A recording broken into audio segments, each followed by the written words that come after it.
Den lille historie,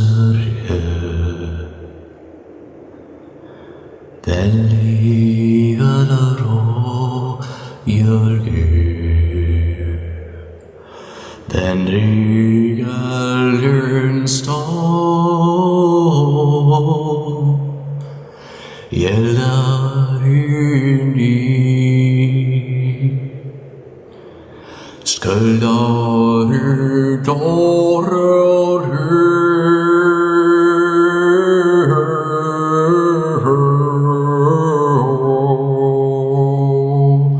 Hjälgar högans tår.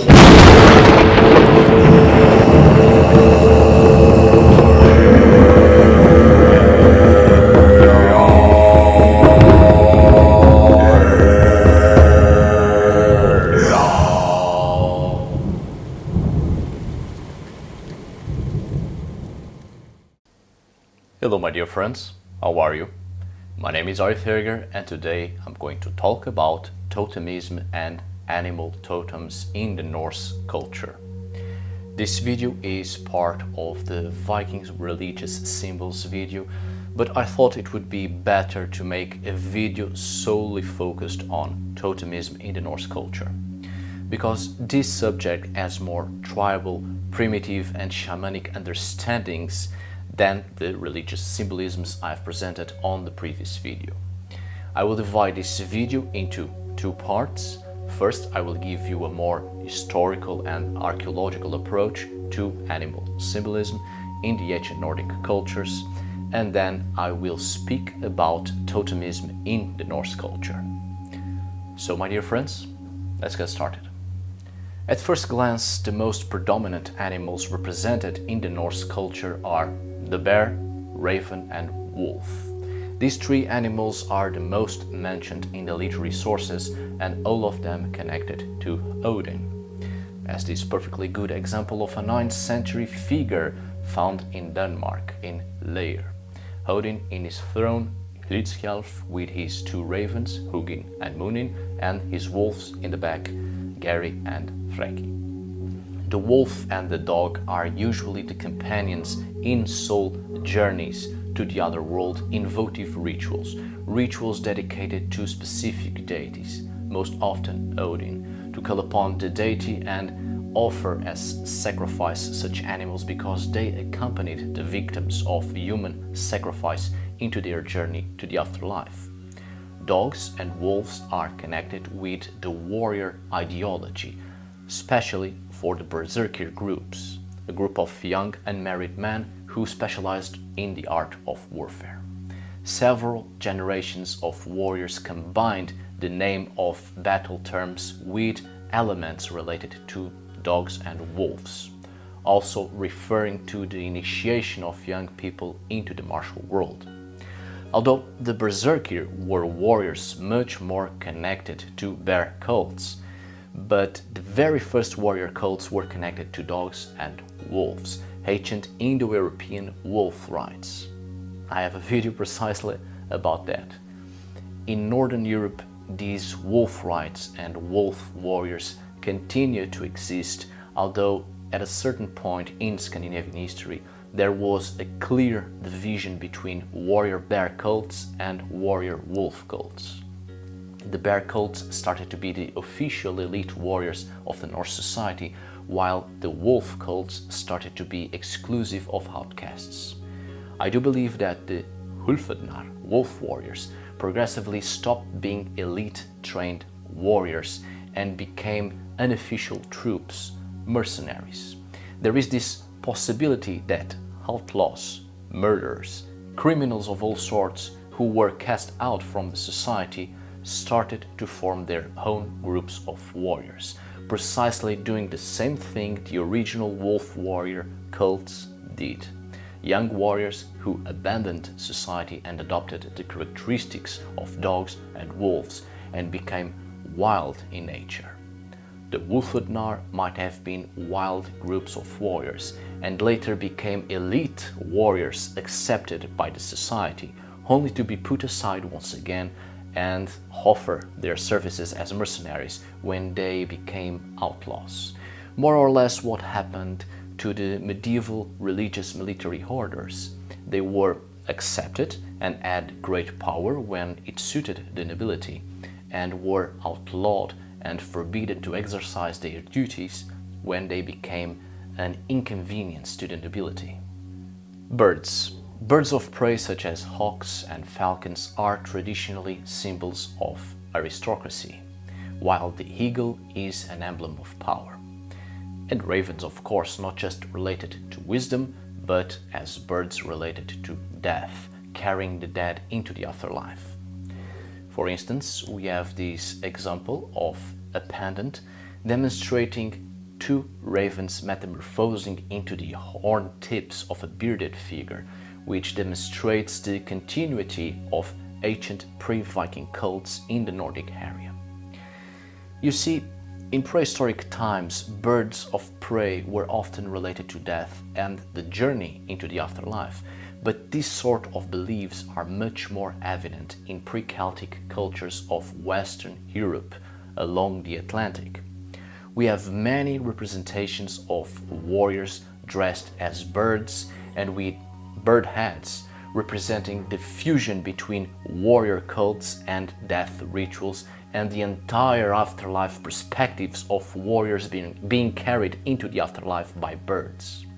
It was common to leave dead warriors on high places to be taken by birds of prey, their bodies destroyed and carried by birds into the heavens. These sort of Western European traditions were later adopted by Scandinavians, which is why I do believe the so-called blood eagle isn't what we think it is. I've also done a video about that 1 year ago.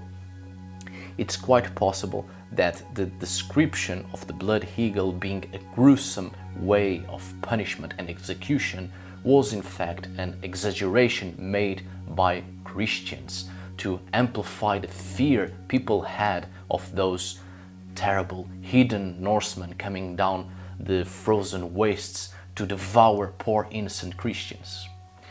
It's possible that the blood eagle was actually a ceremony invoking the ancient early Bronze Age traditions of Western Europe, giving deceased warriors to birds. Or it could have been a form of punishment to be eaten by eagles, much like the Greek myth of Prometheus being tied to a rock and every day an eagle would eat his liver. That might be what the blood eagle actually meant, either a ceremonial punishment reserved for special warriors or a death ritual for deceased warriors. The use of an eagle is curious because to the Greeks it was the personification of Zeus, so maybe at a certain point to the Scandinavians it was linked to Odin as a warrior and death deity, and warriors of great renown weren't carried by crows or ravens or other carrion birds, but by the noble eagle of Odin. Let's not forget that Yggdrasil itself, with all its animals, there is a great eagle on the very top of the cosmic tree. A very widespread type of amulet in the Viking Age, both in the Finland area and in the British Isles, was the use of bear's teeth, both bronze imitations and original pieces. It was supposed to contain magical properties related to the capture of the spirit of the bear. There is a good example of that in the Finnish culture. This word right here, which I won't try to pronounce, it's in Finnish, and roughly translated it means bear hunting feast. Prehistoric connotations to the bear hunt and acquiring the bear spirit to absorb the bear qualities. Another example in the Saga Kraka, the character Bodvar has his soul transformed into a bear, a reference to the ancient pre-Christian rituals still preserved in medieval literature. To our prehistoric ancestors, the bear was seen as a sort of wild brother, our wild selves. For centuries, the bear was considered to be a symbol of nobility and power, and for millennia, the bear was the king of the forests. Thus, his connection to royalty before the lion was introduced by political and religious powers, which came much later into the European background. Anyway, in the Scandinavian case, and with great prominence during the Viking Age, the bear cult was still alive as we understand in the figures of the Berserkir. Ferocity, strength, endurance were the qualities sought by these warriors. But, as I've said, there is always this idea of this bear cult being linked to Odin, but the bear is one of the very few animals in the Scandinavian religious context that wasn't actually linked to Odin for a very long time in the history of Scandinavia, only when Odin became the god of kings. Sure, the bear was also a symbol of royalty, but that was much more in pre-Celtic and Celtic backgrounds, not much in Scandinavia. It's quite possible that the bear cult is linked to the god Huldr and not Odin, because Huldr before Odin was seen as the actual god ruling the Aesir, sitting on the throne, and that mythological past can still be remembered in the tale when Odin was expelled from Asgard, and it was Huldr who was called by the gods to sit on the throne. This is a tale invoking a Scandinavian past when a god and a goddess of winter and hunting were the divine pair of the natives of Scandinavia, before the introduction of the warrior cult of Odin. I highly doubt that the Berserkir were into an Odinic cult. It's much more plausible that they embraced a prehistoric bear cult still alive during the Viking Age, much more tribal and totemic in nature, and that same cult became linked to Huldr, while the wolf, raven, eagle and the serpent were totemic symbols of Odin. The serpent. It wasn't just a symbol of wisdom and protection, but also of the preservation of the natural order and stability of the universe. Therefore, also a symbol of chaos, because without chaos, there is no need for order. Chaos is the ever-changing force in the universe that forces the inevitable change and evolution of everything. The serpent is linked to many Daunic deities, underworld spirits, precisely for being an animal that lives in the earth, comes out of the very soil, from darkness, coming to the surface to give the knowledge of hidden secrets. An animal associated with Loki, Hel, Gulveig and her forms as Heidr, Horvoda, Hyrokin, etc., but the serpent is also connected to Odin. Odin metamorphosed into a snake to get to the mead of poetry, for instance. This metamorphosis is exactly what happened to Odin in religious terms. He took many forms and many names because when he was introduced in Scandinavia, many local deities were syncretized, combined in the figure of Odin. Odin absorbed the attributes of other deities, but the serpent continued to be linked to Odin because he absorbed some of the underworld Scandinavian gods. The earliest Scandinavian god similar to Odin that we know of was the Bronze Age spear god engraved on stone, with huge proportions when compared to other elements around. The importance of this deity is clear. He was depicted as being very big, occupying a large area of the rock surface, as you can see with those people there for scale. This spear god was a nature god as well as a Daunic god, chaotic in nature. The Scandinavian Odin before the cult of the Germanic Odin was introduced in Scandinavia. Some of his prehistoric myths remained in the poems about Odin becoming a serpent. Now talking about Totemism in the Norse culture.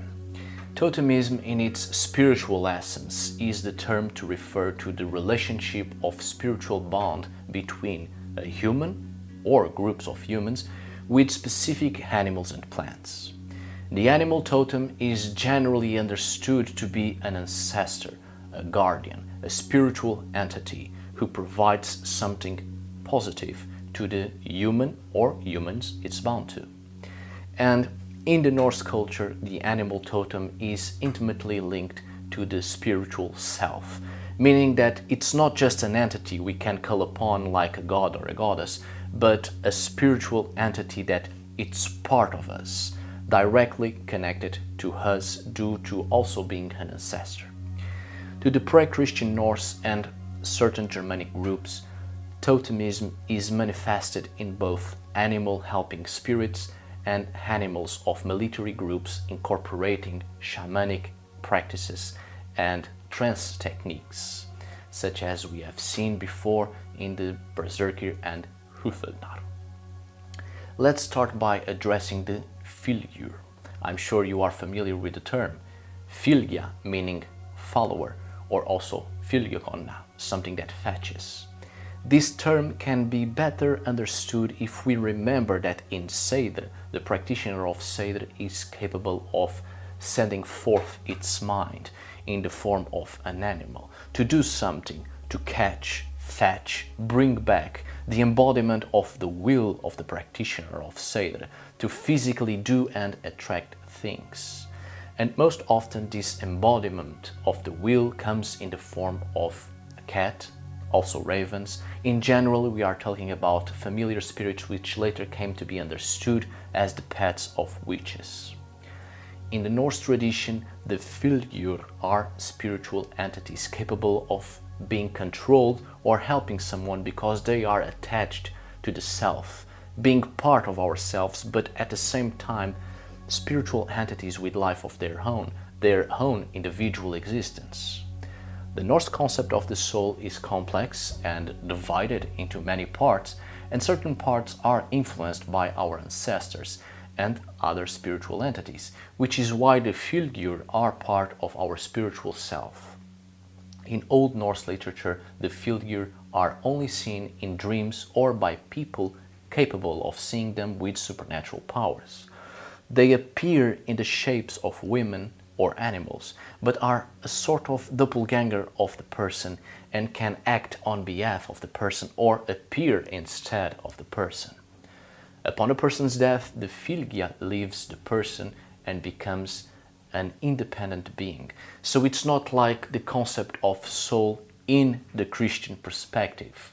It's just part of the soul of the individual, a sort of individual spiritual being residing in and with us. However, it's possible that the Fylgja can be transferred to other family members if a certain relationship is maintained. And so the Fylgja, or the Fylgjur, will continue to help future generations. This is because these spiritual entities are also associated to the personified luck of a person, which is the Hemingja. But I'll do a video just about the parts of the self in the near future. So the Fylgjur is understood as animal totems. For instance, a person of noble birth would have a Fylgja in the form of a bear or a boar. A savage person, very violent in nature, would have a wolf. A sorcerer, probably a raven or a serpent, etc. A helping spirit taking the characteristics of the person and vice versa. The person lives by her or his totem, learning from them, acting like them, interiorizing their characteristics. The gods themselves have their own Fylgjur, their own animal totems. Freyr, the boar and horse. Odin has wolves and ravens, serpents and also horses. Freya, the cat and the boar. Thor, the goats. Angrboda, the wolf and the serpent and cave bear. Hel also has the serpent, dragon, etc. Then we have military societies and warrior groups who adopted a totemic view of the world. And to the Norse, the wolf and the bear were usually the totemic animals of these warrior groups, much praised for their ferocity and strength. The initiation rites of young warriors usually involved spending a period of time alone in the wilderness. They would have to survive by adopting the behavior of wild animals such as the wolf and the bear, obtaining food by hunting, gathering, and also stealing provisions from other packs, meaning villages, towns, and even other groups of warriors, constantly risking their lives. The savage world and the life beyond the limits of the civilized life was the training ground of these warriors. On this case, it's not about the individual's totem, but about the totem adopted by the group. So each warrior adopted the animal spirit of their group and acted like so during and after their training. The warrior achieved a state of spiritual unification with the animal totem, which could be enhanced with shamanic and trance techniques, or even with the consumption of psychotropic substances. The warriors would also dress themselves in a ritual costume made from the hide of the animal. So to these warriors, embracing the animal totem had to be a complete process of transformation, both in and out, becoming the animal themselves. It was more than a mere symbolic transformation. The Fylgjur in this case is not just a helping spirit. The person was possessed by the Fylgjur, which leads us to the spiritual level of shape-shifting. Shamanistic activities within such warrior groups was precisely to reach out to the Fylgjur and take a sort of pact with it, becoming one, the shape-shifting of the spiritual self. Before I say goodbye, I want to leave a little message. Each one of us has a beast within. Some have it in deep slumber and others have it on a lethargic state. Once in a while the beast stirs and is aware of its condition and wants to get out, and it's a great pain to see it cannot break its chains. In our civilized world we have built cages to keep our wildest desires away from this illusion of a sophisticated and enlightened existence brought about by the evolution of societies. It's an irony, really. All the effort to domesticate nature and we ended up domesticating ourselves. So once in a while, howl. Just give it a try, you won't be disappointed. At first it will seem totally silly until you understand the sense of freedom it gives you. Howl once in a while, unleash the call of the wilds from deep inside and let the winds carry it. Show the world that the beast is still very much alive, and all the efforts of the society to contain it weren't enough to silence it. Let them know and let them hear that the old gods are still around. Alright, my dear friends, thank you so much for watching and see you on the next video. Tack för idag.